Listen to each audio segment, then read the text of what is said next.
I left a man to die in the freezing depths of the Yellowstone backcountry. For 3 years, I've let his family and the whole world believe the winter storms took him. I signed the reports, shook his parents' hands, and lied right to his mother's face. It was the most profound lie I've ever told. I've carried the weight of that deception in absolute silence, just letting the guilt hollow me out from the inside. But the nightmares, they finally broke me. I can't keep this secret anymore. You need to know what's actually waiting out there in the deep timber. And you gotta know why I surrendered my badge, packed up my life, and swore to never step foot near a pine tree again. For nearly 2 decades, I was the lead tracker for Yellowstone's search and rescue. People think they understand the wilderness. They look at the paved trails and crowded visitor centers, and they think the park is just some massive outdoor museum. They don't comprehend the sheer incomprehensible scale of the backcountry.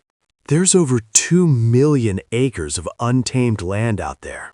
Vast, unbroken oceans of lodgepole pines and jagged ravines that never see sunlight. You've got geothermal dead zones, where the earth itself feels hostile.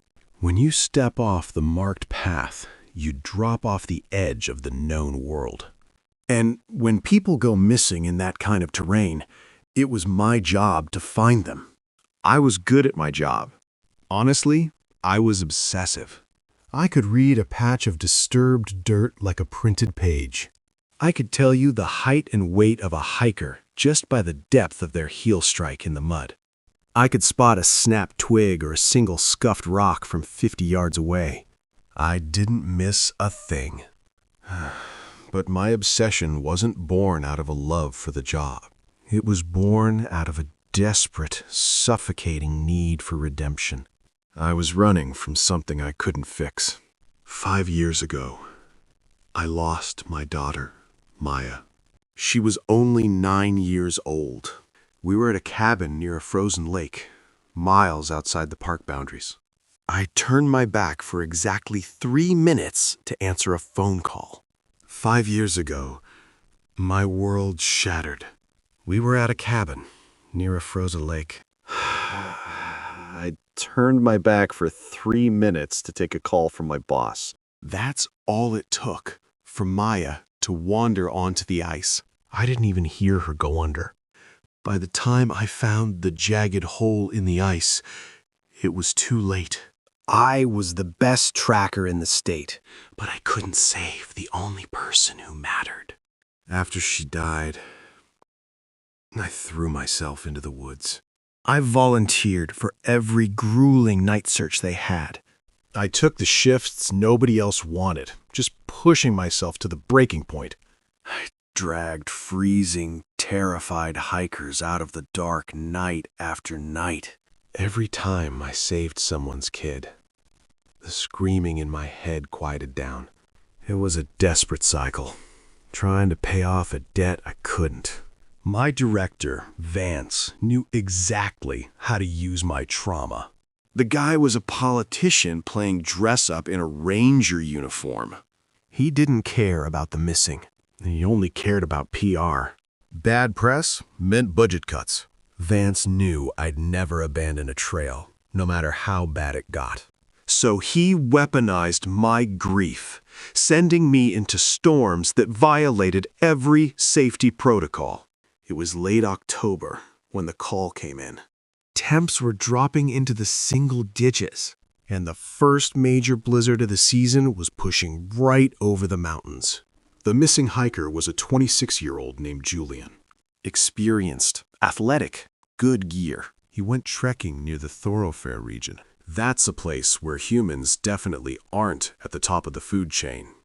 Julian missed his check-in by 2 days and his beacon was dead. When Vance called me in to hand me the file, he was acting weird.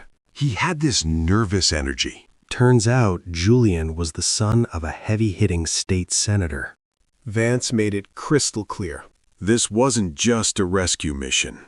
It was politics. If we failed, heads were gonna roll. I was scanning the topo map of Julian's last known coordinates when something caught my eye. There was this cluster of faded red markers right in the same sector. I knew exactly what those were. They marked 3 other experienced hikers who had just vanished out there over the last decade. I called Vance out on it, pointing out that no bodies or gear were ever found from those old cases. His face just turned to stone.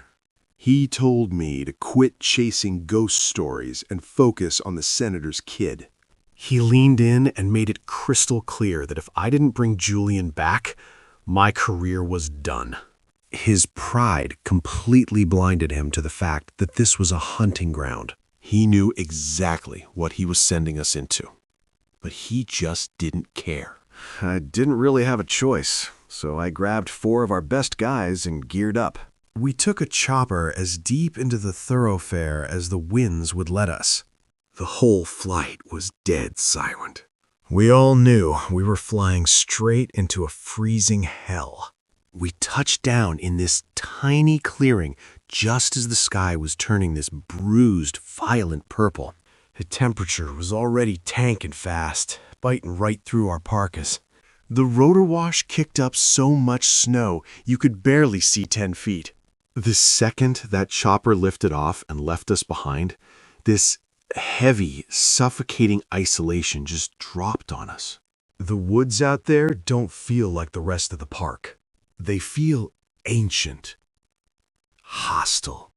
There was this oppressive stillness in the air that immediately put my teeth on edge. We set up a quick base camp, pitched the extreme weather tents, and mapped out our grid search. The blizzard was really starting to pick up, and visibility was dropping fast. We clicked on our headlamps and pushed straight into the dark timber to find this kid. It took 3 grueling hours of freezing in the dark before I found the first real sign of Julian. Right near this thick wall of deadfall, I spotted something off in the frost. It was a single, deep boot print stamped right into the frozen mud. I dropped to my knees and traced the edges of the print with my flashlight. The tread matched the exact brand of winter boots listed on his gear registry. I knew it was him. But the way the track was angled, it just felt wrong. As I followed the trail, the story those tracks were telling stopped making any sense. His stride was way too long, frantic, and totally erratic. He was running at a dead sprint. He wasn't just lost out there. He was panicking, tearing through thorny brush because something was chasing him. We pushed deeper into the timber, and the whole vibe of the woods just shifted. The normal background noise of the forest completely vanished.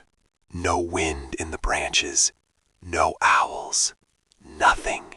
The silence got so heavy that my own heartbeat sounded deafening.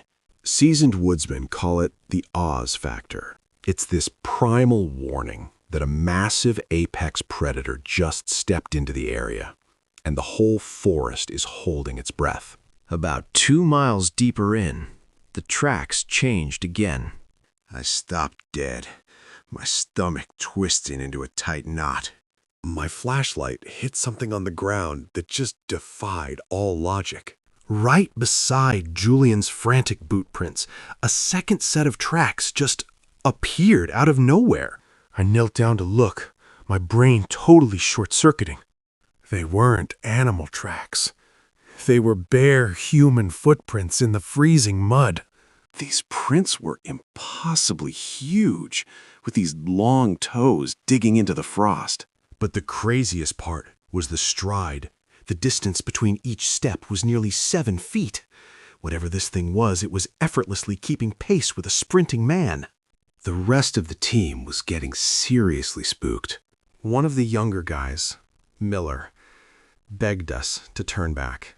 The blizzard was closing in fast, and the temperature was dropping way below 0. Protocol says you fall back and wait out the storm. You don't risk 4 rescuers for 1 guy in a 0 visibility freeze. But Vance's threats were ringing in my ears. And worse, I kept thinking about Maya. I let my little girl die in the cold. I wasn't going to let this kid die in the dark. I made a reckless, arrogant call. I ordered the team to fall back to base camp and wait for me. I told them I was pushing ahead for one more hour to see if the tracks led to a cave. They tried to argue, but I pulled rank. I stood there in the freezing wind, watching their flashlights fade into the blowing snow. The beams got fainter and fainter until the whiteout just swallowed them whole.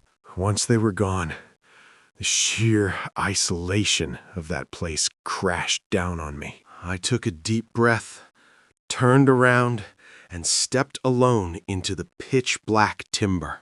Snow's coming down hard now, burying the tracks and forcing me to slow down. I followed that terrifying trail toward a steep drop-off, heading straight down into the dark. At the bottom of that slope was a deep, narrow ravine. The trees grew so thick down there, they completely choked out the moonlight. It was just this suffocating well of absolute darkness. As I reached the edge of the ravine, I found Julian's backpack. But it wasn't torn or dropped in a panic. It was set down carefully, just resting against the trunk of a massive pine. Sitting perfectly on top of the pack was his emergency radio.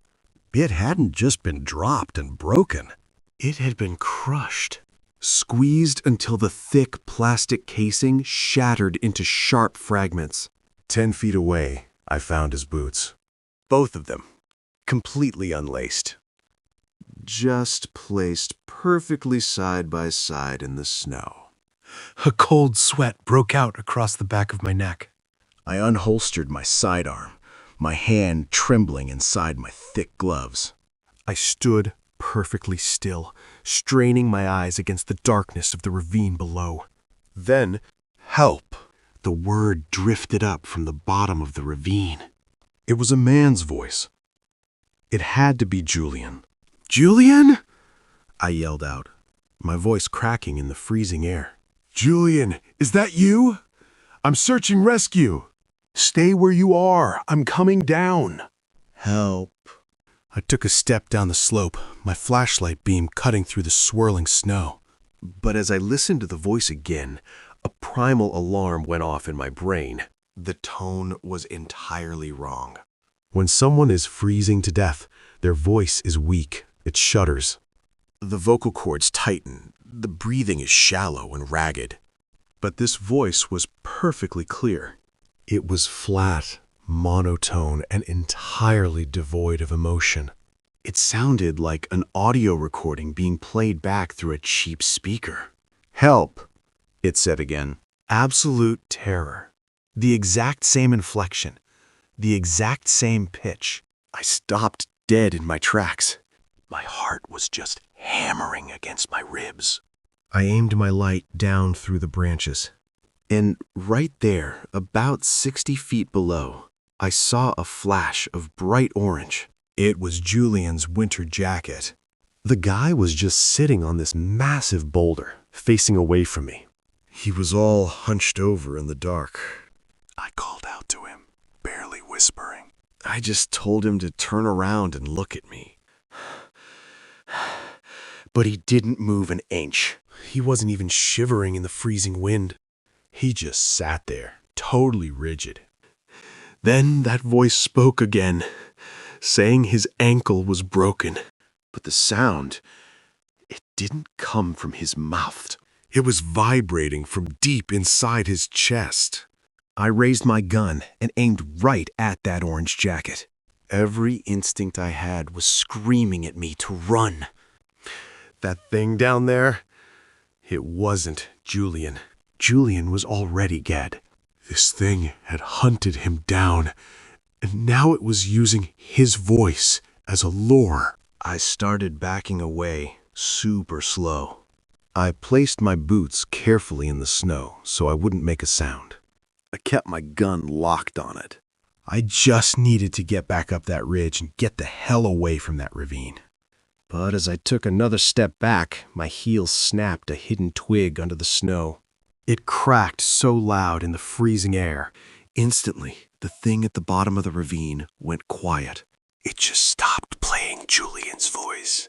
The whole forest plunged into this agonizing, dead silence. Even the wind just died off. Then, super slowly, the figure in the jacket started to stand up.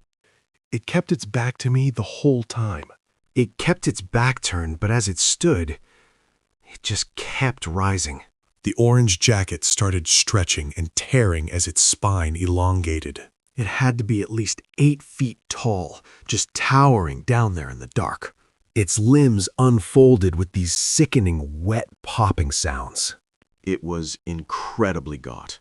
Just pale gray skin pulled tight over jagged bones. That stolen jacket hung off its massive shoulders like a kid's shirt on a scarecrow. I completely froze. I couldn't even draw a breath. My finger tightened on the trigger of my gun. But looking at that towering nightmare, I knew a bullet wasn't gonna do a damn thing. The creature stood there in the dark, and then it spoke again. But it didn't use Julian's voice this time. It let out this wet, gurgling sound, like lungs filling with freezing water. The pitch started to shift, tuning itself like a radio. Then a single word drifted up the slope. Daddy. That one word hit me with the force of a physical blow. My knees completely buckled beneath me. Flashlight shook violently in my trembling hand. It was Maya. It was the exact, perfect, unmistakable voice of my 9-year-old daughter. The voice cried out, echoing up the sides of the ravine. She told me her lungs hurt and asked why I didn't come get her from the freezing water. Tears instantly blinded me. My chest heaved as I gasped for air in the sub-zero wind. It was a horrific, mind-shattering impossibility. But the voice was absolutely perfect. Right down to the slight lisp she had when she was tired. Down in the ravine, the towering creature slowly began to turn around. As it moved, it whimpered into the darkness. It begged me to come get her. And then it called me Papa Bear. Papa Bear.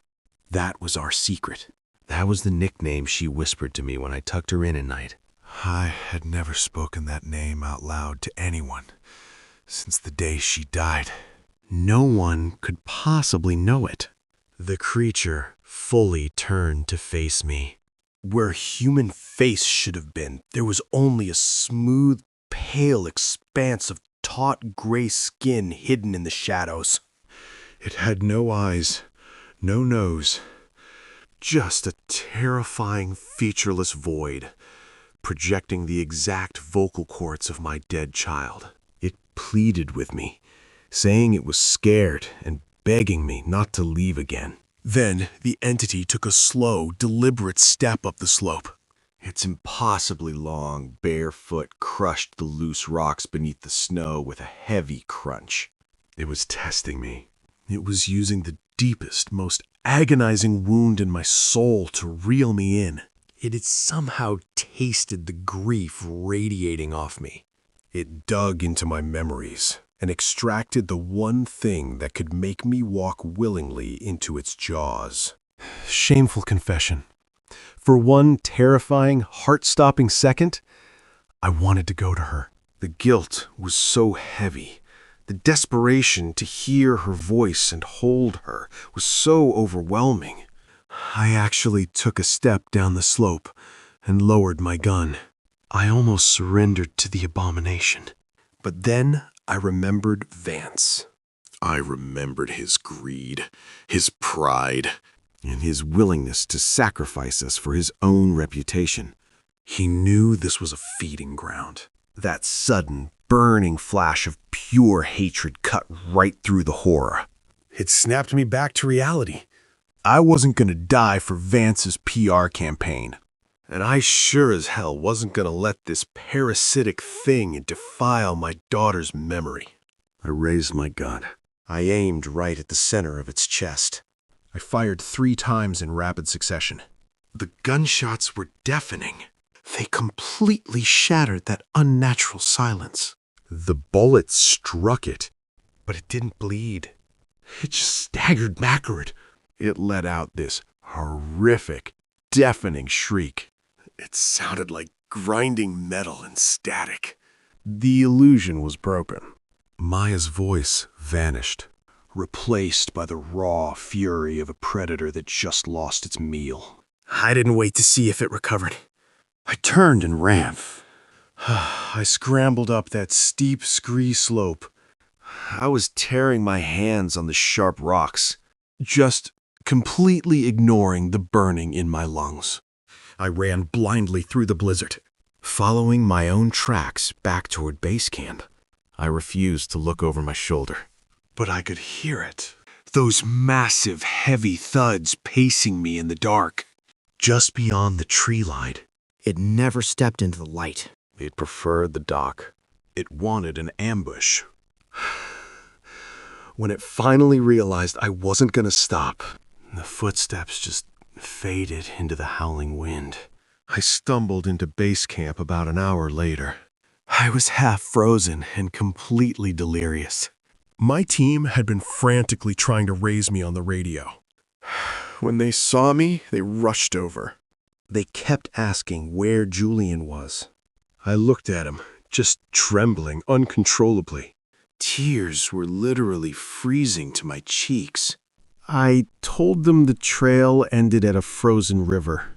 I said Julian fell through the ice and got swept away. And I told him he was gone. We evacuated at first light. When we got back to headquarters, Vance was waiting. He demanded to know exactly what happened. I sat in his pristine office, and I lied right through my teeth. I wrote up the official report stating he died of exposure. Vance was absolutely furious. But without a body, his hands were tied. The case was closed, and the park's pristine reputation was secure. I resigned the very next morning. So, I tossed my badge on Vance's desk, cleaned out my locker, and got the hell out of there. I drove out of Yellowstone and never once looked in the rearview mirror. Vance is still the director today, sitting in that same office. He's still sending young, eager search teams out into the Thorofare.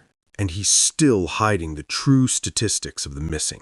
As for me, I've spent the last 3 years living out in the desert. I needed to be as far away from the pine forests as I could possibly get. Out here, there's nowhere for the shadows to hide. But I still can't sleep with the windows up, Eddie.